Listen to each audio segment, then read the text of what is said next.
तो गाइस कैसे हो आप लोग। तो स्वैलो स्टार ऑरिजिन कॉन्टिनेंट के नेक्स्ट इन नोवेल के चैप्टर नंबर 305 में आप सभी का स्वागत है।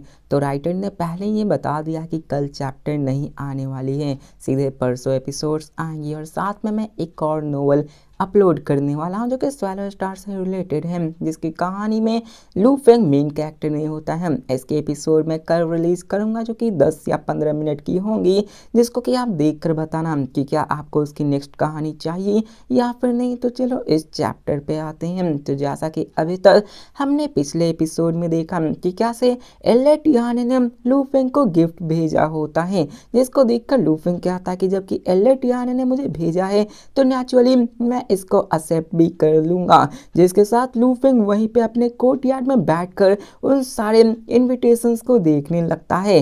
टोटल में 12 इनविटेशंस आए हुए होते हैं, लेकिन उन सभी में से एक ऐसा इनविटेशन होता है जो कि लू फेंग के लिए सबसे खास होता है, और ये इनविटेशन किसी और के द्वारा नहीं बल्कि वहाँ के 3 पैलेस मास्टर में से एक लॉर्ड युआंग जियांग के द्वारा भेजा गया होता है। जिसके साथ लू फेंग ये कंफ्यूज होता है कि यार 3 पैलेस मास्टर थे, लेकिन सिर्फ युआंग जियांग हॉल ने ही मुझे इनविटेशंस क्यों भेजा है। और लू फेंग इसमें हैरान हो जाता है, वो सोचने लगता है कि ऐसा क्यों हुआ गया है। अब यहाँ पे आप लोग सोच रहे हो कि यार ऐसा क्यों, लू फेंग के पास एक इनविटेशंस तो आ गया ना, तो आगे का लू फेंग बाकी दोनों पैलेस मास्टर के बारे में क्यों सोचा है। वैसा इसलिए था क्योंकि लू फेंग ने ऑलरेडी इंटेलिजेंस को गैदर कर रखा था। बताया जाता है कि 3 पैलेस मास्टर में से उसमें से एक बंदा वो एक वेपन फॉर्जिंग का मास्टर था, जिसका नाम गॉड एम्पर गाई टाओ था, और उसको इन सब के इंट्रोडक्शंस के बारे में उतनी ही हार्डली जरूरत नहीं होती है। वो ज़्यादा से ज़्यादा अपने क्राफ्टमैनशिप पे फोकस किया करता था, और जबकि वो वेपन फॉर्ज करता था तो जितने भी एल्डर्स है तो वो उसके ही तरफदारी किया करते हैं, और नेचुरली वो लू फेंग को बुलाने का कष्ट नहीं करेंगे क्योंकि वो सिर्फ फॉर्जिंग में ही ध्यान देते थे। लेकिन अजीब बात तो ये था कि वहाँ पर लॉर्ड ऑफ वेयांग हॉल के पास कोई भी इनविटेशन नहीं आया होता है। जिसके साथ हमें ये बताया जाता है कि लॉर्ड वेयांग अपने एल्डर्स को जीतने के लिए ही जाना जाता है। वो भी यूनलान सिटी को बाद में ज्वाइन किया था, लेकिन फिर भी इन सब के बावजूद उसने इस सिटी के most of the largest numbers of elders को रिक्रूट कर रखा था, अपने में मिला रखा था, और टिपिकली जितने भी न्यूली प्रमोटेड एल्डर्स होते उसको इनवाइट करता था। इस हिसाब से लू फेंग को भी उसे इनवाइट करना चाहता, लेकिन उसने नहीं किया होता है। बताया जाता है कि यूनलान सिटी के अंदर लगभग 700 ऐसे बंदे थे जिनके पास इतनी स्ट्रेंथ है कि वो एल्डर्स लेवल के ऊपर आ सकते थे, लेकिन उनमें से कुछ ही ऐसे बंदे होते हैं जिन्होंने कि एल्डर लेवल टेस्ट को पास किया होता है। कुछ लोग फेल हो गए होते हैं, और यहाँ पे टोटल में 327 ने सक्सेसफुली अपने एल्डर के स्टेटस को पा लिया होता है। लॉर्ड वेयांग अपने इन्हीं एक्टिवली रिक्रूटमेंट्स के लिए ही जाने जाते थे, जिसके कारण उनके पास यूनलान सिटी में सबसे बड़ा इन्फ्लुएंस हुआ करता था। उनके पास मेजॉरिटी ऑफ पावर्स थी, जिसकी वजह से वो कंट्रोल किया करते थे। लेकिन लू फेंग सोचता और क्या था कि यार अच्छा हुआ, कोइंसिडेंटली मैं लॉर्ड वेयांग के तरीके को पसंद ही नहीं करता हूँ, और वैसे भी लू फेंग उसको ज्वाइन नहीं करता क्योंकि बताया जाता है कि लॉर्ड वेयांग का जो करने का तरीका है वो सिर्फ मेनली चोरी और चकारी, वही प्लंडरिंग ये सब में होती थी। ये सभी लॉर्ड वेयांग की कमांड के अंडर ही रहा करती थी, और लू फेंग ऐसे चीज़ों से सख्त नफरत करता था, तो लू फेंग ऑलरेडी उसको ठुकरा देता। इसके साथ लू फेंग क्यूरियस होते हुए कहता है कि मैं कल जाके अपने लॉर्ड ऑफ युआंग हॉल को विजिट पे करूंगा, क्योंकि यही वो बंदा होता है जिसने कि यूनलान सिटी का निर्माण किया होता है। लू फेंग इस बंदे से मिलना के लिए बहुत ही ज़्यादा क्यूरियस होता है। उसके पास सिटी बिल्डर की पोजीशन होती है, तो उसके पास नेचुरली लार्जेस्ट रेजिडेंस भी हुआ करता था। लेकिन बताया जाता है कि समय के बीतने के साथ लो वैंग ने बहुत सारे जगह को घेर लिया, उसको मर्ज कर लिया, और अभी के फिलहाल पैलेस मास्टर यू जियांग से भी बड़ा उसका अपना रेसिडेंस हो चुका है। लू फेंग वहीं पे अपने जाकर बैठ जाता है, लेकिन तभी वो वहाँ पे एंट्रेंस के पास जाता है। एंट्रेंस काफी बड़ा खुला होता है। लू फेंग उसी केव के अगले दिन का सीन दिखाया जाता है, जहाँ पे लू फेंग उसी केव ड्वेलिंग के पास चला जाता है जहाँ पे मास्टर यून जियांग रहते हैं। अब जैसे ही वहाँ पे लू फेंग आता है एंट्रेंस के पास एक थिन मैन खड़ा होता है। वो लू फेंग को ग्रीट करते हुए कहता है, गॉड एम्पर लू फेंग,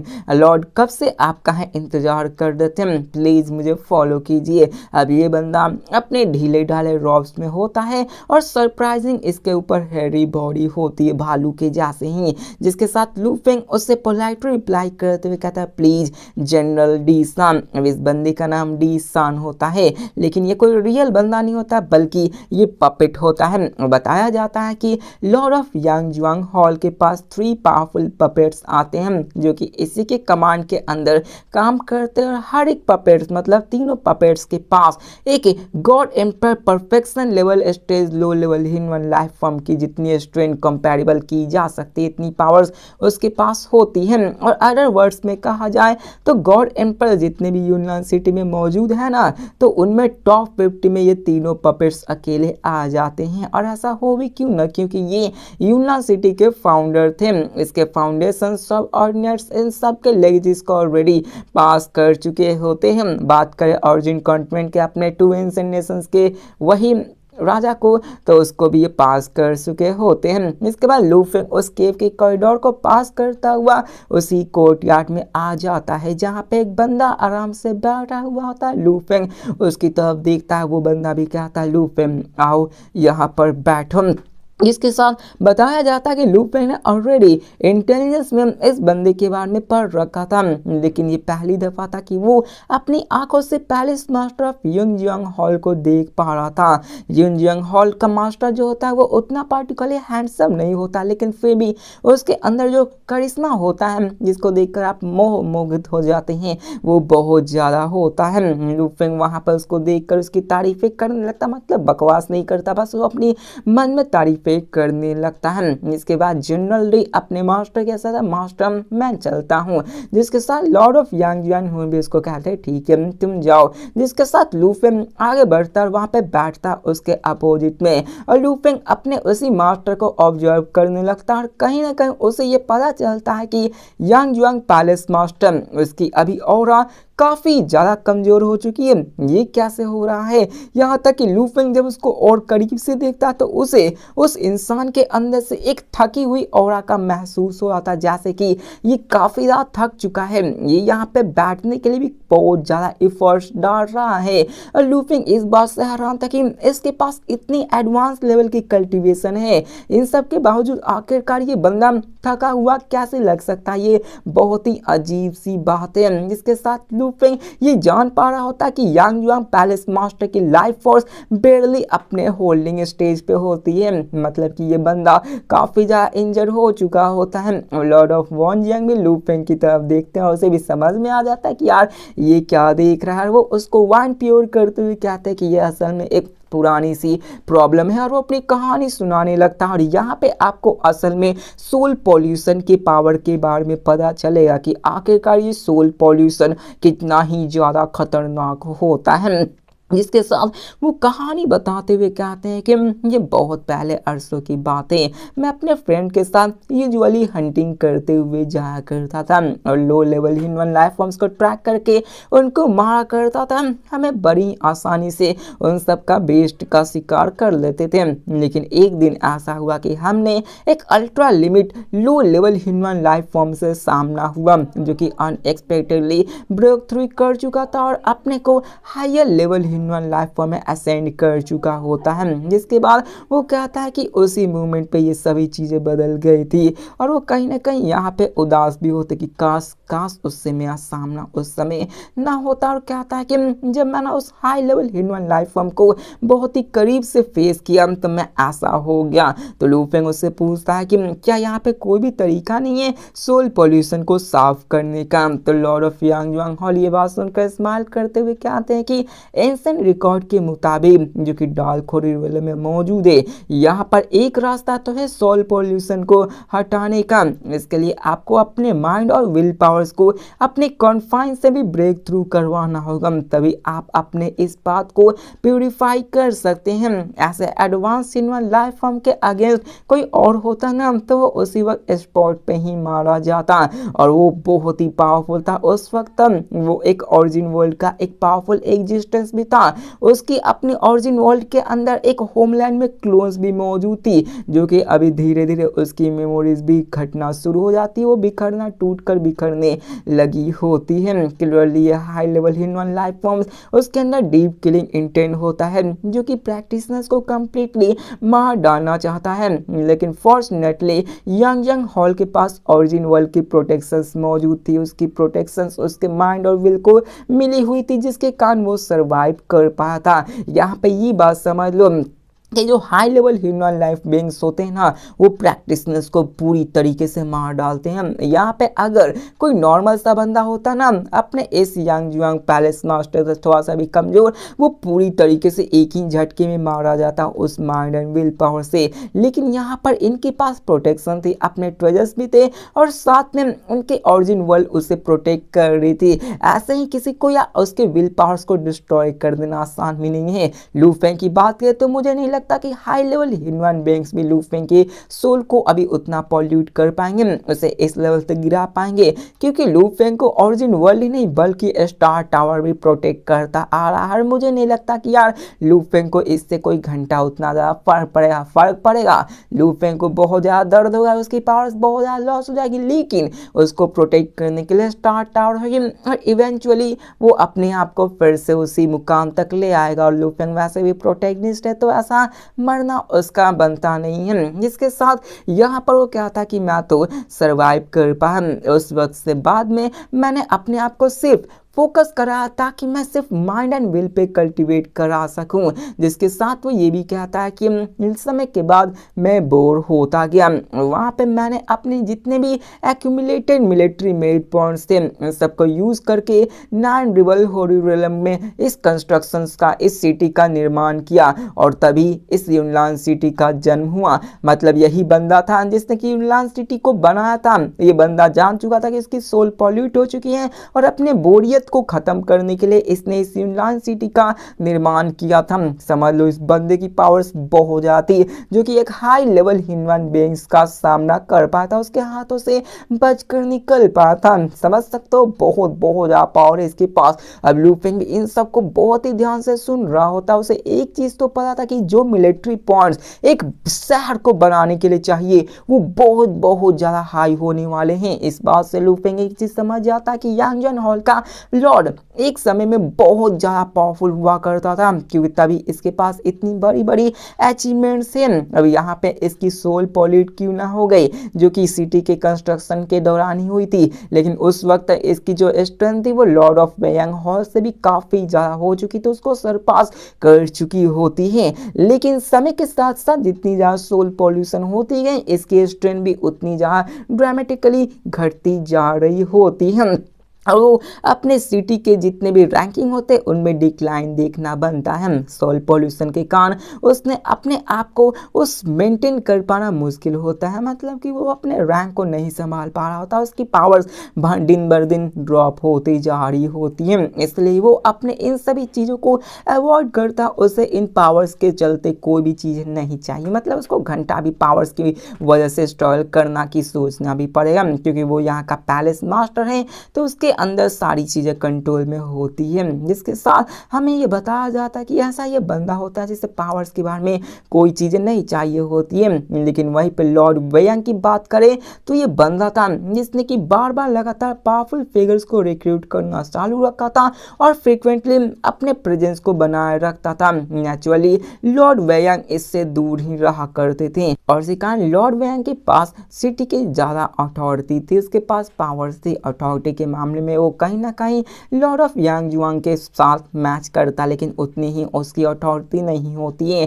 जिसके साथ लू फेंग कहता है कि मैंने सुना है कि लॉर्ड यांगजुआन बहुत ही रेयरली किसी गॉड एम्पायर को इनवाइट करते हैं, तो आखिरकार आपने मुझे क्यों इनवाइट किया? तो लॉर्ड ऑफ यांगजुआंग कहता है कि तुम काफी ज्यादा अलग थे। जिसके बाद वो लू फेंग की तरफ देखते हुए कहते हैं कि कल के वक्त जब तुमने एल्डर टिहानी को हराया था तो मैंने तुम्हारे बारे में इंक्वायरीज की थी, उन्हीं टू गॉड एम्प्रेस जो कि तुम्हारे ऑरिजिन कंटिनेंट से बिलोंग करते हैं, वो अभी डार्क होली रियलम में रहते हैं। अब जहाँ से ये लू फेंग सुनता है यार वो पूरी तरीके से हैरान हो जाता है, क्योंकि दो गॉड एम्प्रेस वो भी ऑरिजिन कॉन्टिनेंट के रहने वाले, वो भी डार्क होली रियलम में अभी जो रह रहे हैं, ये कोई और नहीं, ये टू एंशिएंट नेशंस के फाउंडर ही हो सकते हैं। जिसके साथ लू फेंग कंफ्यूज होता कि आखिरकार इसको मैं टू एंशिएंट नेशंस के फाउंडर के बारे में कैसे पहचान। जिसके साथ यांग युआंग पैलेस मास्टर अपने फ्रेंड से स्माइल के साथ कहता है कि मेरी स्ट्रेंथ के मुताबिक मैं अभी कुछ इन्फ्लुएंस को तो रखता ही हूँ। वो स्माइल करते हुए कहता है कि इसी वजह से मैंने उनको खोज पाया और उन्होंने बेरली तुम्हारे बारे में मुझे कुछ बताया। जिसके बाद वो लू फेंग की कहानी बताने लगते हैं कि सिर्फ 1000 इपोज से ही तुम इटर्नल ट्रू गॉड से एक गॉड एम्पर के अर्ली स्टेज में एंटर कर चुके थे,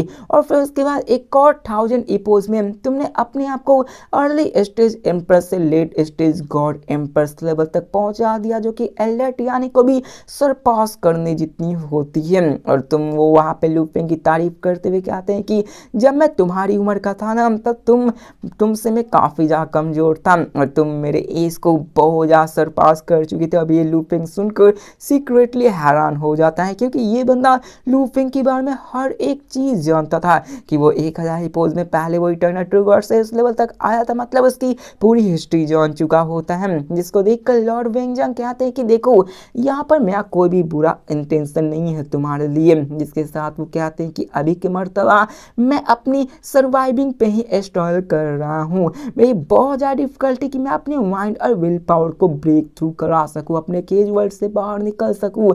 मुझे तो ये भी होप नहीं है कि मैं अपने लाइफ टाइम में ऐसा कर पाऊंगा। जिसके साथ वो और भी चिंताजनक बातों से कहते हैं कि लेकिन ये यूना सिटी इसे खुद मैंने बनाया है, इसके अंदर मैं सेंस कर पा रहा हूँ कि कई सारे low level human life forms हमेशा सिटी के अंदर घुसने की कोशिश करने लगते हैं और वहाँ पे सिटी को डिस्ट्रॉय करने की कोशिश करने लगते हैं, और ये low level human life forms हमेशा की तरह स्ट्रॉन्गर होते जा रहे हैं। मुझे बस चिंता कि एक दिन यूना सिटी को भी ब्रीच कर दिया जाएगा, मतलब low level human life forms उन पर अटैक करके उन्हें तबाह कर देंगे। अगर ऐसा हुआ तो यहाँ पे जितने भी hundreds of millions of practitioners मौजूद हैं उन्हें एक बहुत बड़ा कैटास्ट्रॉफ को देखने को मिलेगा। अब लू फेंग भी हामी भरता है कि हाँ ऐसा तो होना ही है। अब यहाँ पे सारे सिटीज जितने भी बने हैं वो कभी ना कभी डिस्ट्रक्शन को फेस जरूर करेंगे, कोई भी सिटी इमॉर्टल नहीं हो सकता, क्योंकि ये लो लेवल ह्यूमन बेस्ड भी अपने आप को ट्रांसफॉर्म करते हैं।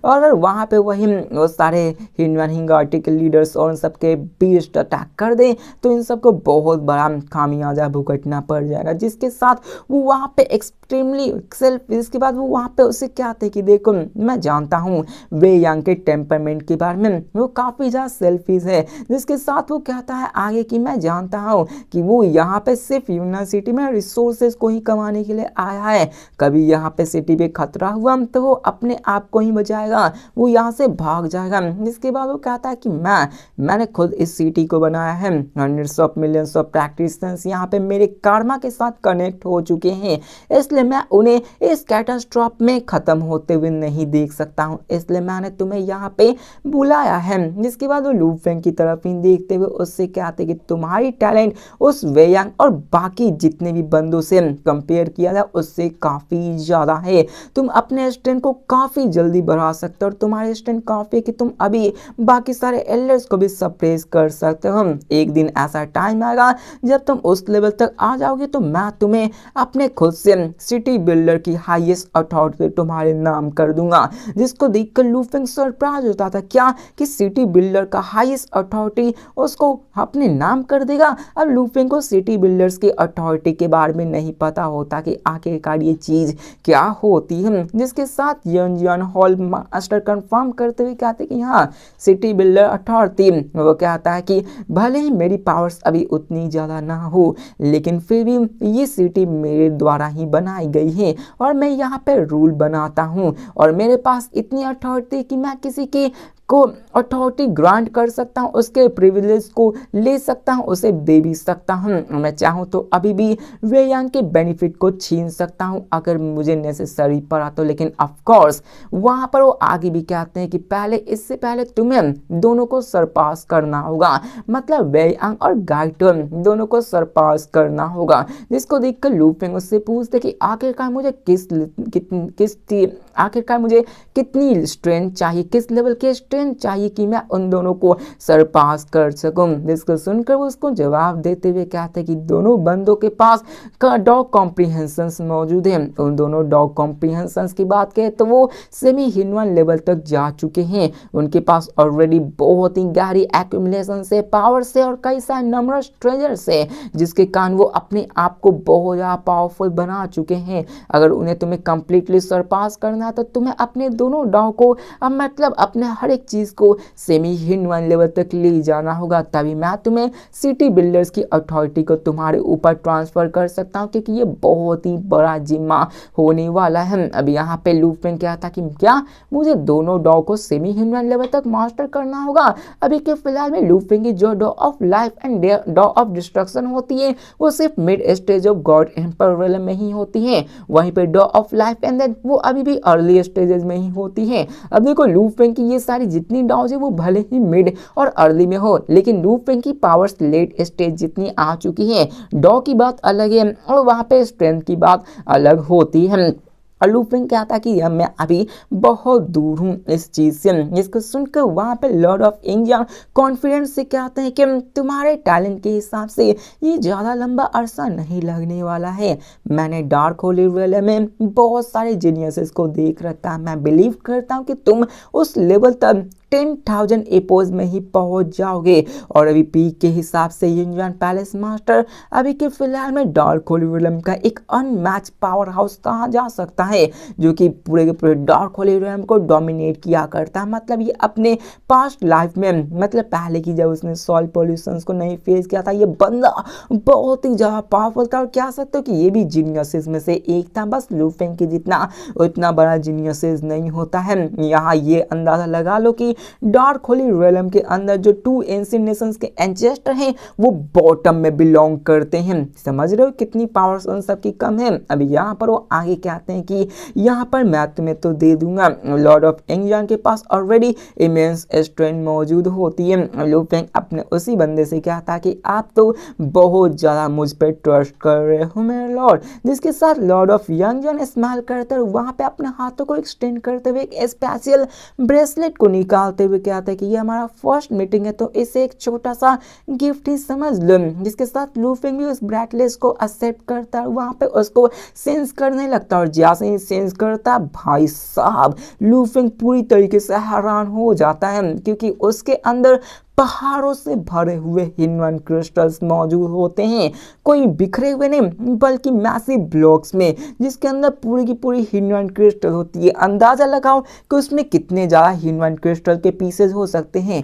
100 million, 200 million, 500, 1 billion, 2 billion, 3 billion, इतना नहीं बल्कि टोटल में 5 बिलियन ह्यूमन क्रिस्टल्स होते हैं। जिसको देखकर लू फेंग काफ़ी ज़्यादा हैरान हो जाता है, क्योंकि अभी के हिसाब से लू फेंग के लिए 5 बिलियन भाई साहब बहुत ज़्यादा ही होता है। मतलब आपकी मंथली सैलरी 5 करोड़ मतलब 5 लाख होती है, आपको एकदम से 50 करोड़ दे दिया जाए तो यार बहुत ही झटका तो लगने वाला। लू फेंग को यही लगा होता है। जिसके साथ वहाँ पे लॉर्ड ऑफ यंगजियान कहते हैं कि ये बस एक स्मॉल टोकन के जैसा है, ये उतना भी वर्थ नहीं है मेंशन करने के लिए। उस जैसे लेवल वाले बंदे के लिए 5 बिलियन कोई बड़ी बातें नहीं होती हैं। बड़े बड़े शहर में ऐसे बड़ी बड़ी मतलब छोटी छोटी बातें हुआ करती है। अब लू फेंग तो ऐसा हेसिटेट तो करता है कि मुझे लेना चाहिए या फिर नहीं, लेकिन उसने उस ब्रेसलेट को ले लेता है, क्योंकि ये गिफ्ट बहुत ही बड़ा वेट लेता है। लू फेंग ने अगर इसको एक्सेप्ट कर लिया तो अपने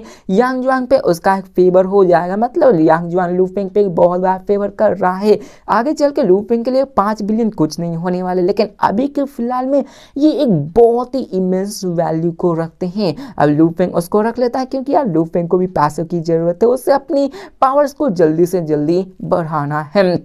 अब लू फेंग को रखता देखकर लॉर्ड ऑफ यांग जुआंग हम वहाँ पे हामी भरते हैं और कहते हैं कि अभी के फिलहाल तुम्हें सिर्फ अपनी कल्टीवेशन पे फोकस करना होगा, तुम्हें इन सारी सिटीज के अफेयर्स के बारे में मत सोचो, उन सबको हम लोग संभालने वाले हैं। जिसके साथ लू फेंग भी कहता है कि थैंक यू पैलेस मास्टर। जिसके साथ लू फेंग वहाँ से निकल जाता है। लॉर्ड ऑफ यांग जुआंग हम अपने लू फेंग को जाते हुए देखने लगता है, उनके अंदर मिक्स्ड इमोशंस भरे हुए होते हैं। जिसके साथ वो उसके जाने के बाद वो अपने आप को आग भरते हुए कहते हैं कि ये सोल पॉल्यूशन और भी बढ़ता जा रहा है, मुझे कहीं ना कहीं खाता जा रहा है, इसकी पकड़ हर एक दिन बढ़ती जा रही है, मुझे नहीं पता कि आखिरकार मैं किस दिन फाइनली मारा जाऊंगा, जब मेरी कॉन्शियसनेस धीरे धीरे खत्म होना शुरू करेगी। अब देखो सोल पॉल्यूशन में यूं ही होता है जैसे किसी को कैंसर हो रखा हो, कैंसर होता है तो यार बंदे के बाल झड़ने लगते, वो धीरे धीरे उसके बॉडी तक डिस्ट्रॉय होने लगती। इसमें भी वही होता है,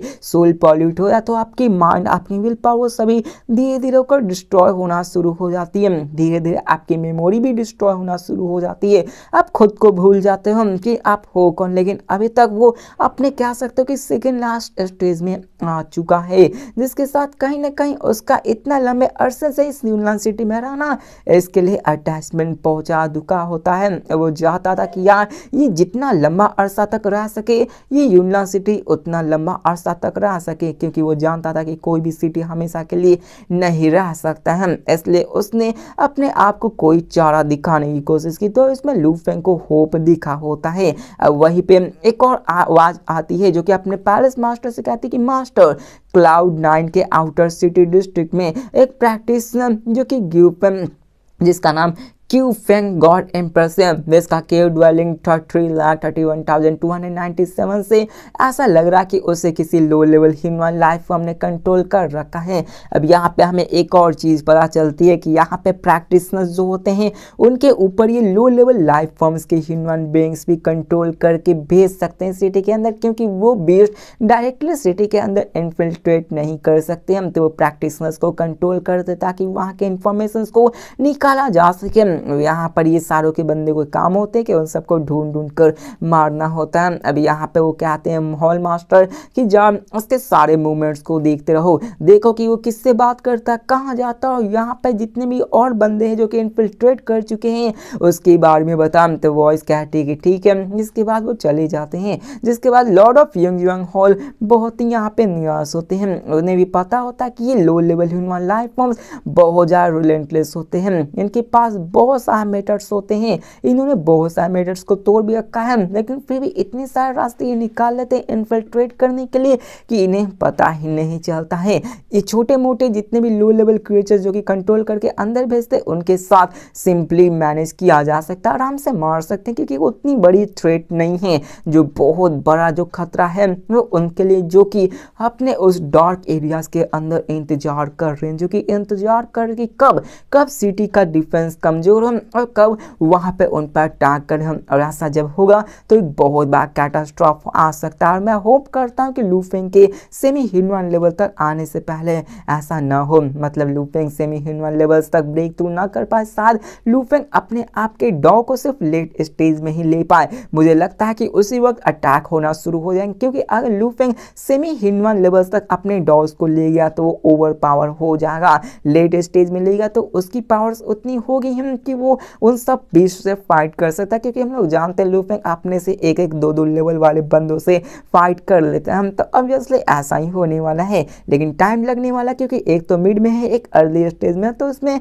थोड़ा टाइम तो लगने ही वाला है। जिसके साथ उनमें और भी बातें होने लगती हैं, जिसके साथ हमें लू फेंग को दिखाया जाता है जो कि अपने केव ड्वेलिंग में वापस लौट रहा होता है। वो भी अपने उसी स्पेशल ब्रेसलेट की तरह देखकर स्माइल करने लगता है कि मैंने उस गिफ्ट को तो एक्सेप्ट कर लिया, और मुझे लगता है कि मैं 3 पैलेस मास्टर में से एक क्वीन चूज कर लिया है। लू फेंग के पास अभी जितनी चीज़ें हैं उसे इन सब के बारे में बहुत ही ज़्यादा अच्छे से पता है कि उसे क्या करना। लू फेंग सोचने लगता है कि 10,000 ईपोज पैलेस मास्टर ने पूरी तरह से कन्फर्म होकर कहा कि मैं उस लेवल तक सिर्फ 10,000 ईपोज में पहुंच जाऊंगा, जिसके साथ फाइनली लूफेंग अपने केव ड्वेलिंग में वापस चला जाता है। और जैसा कि मैंने बोला कि कल चैप्टर नहीं आएंगी, ये तो हम लोग परसों के चैप्टर्स एपिसोड में ही देखने वाले कि आगे क्या होने वाला है। तो मिलते हैं नेक्स्ट वीडियो में और देखते हैं लूफेंग कैसे कल्टिवेट करता है 5 बिलियन को, कैसे यूज करता है और वहाँ पे क्या क्या होने वाले हैं। तो मिलते हैं नेक्स्ट वीडियो में, तब तक के लिए बाय।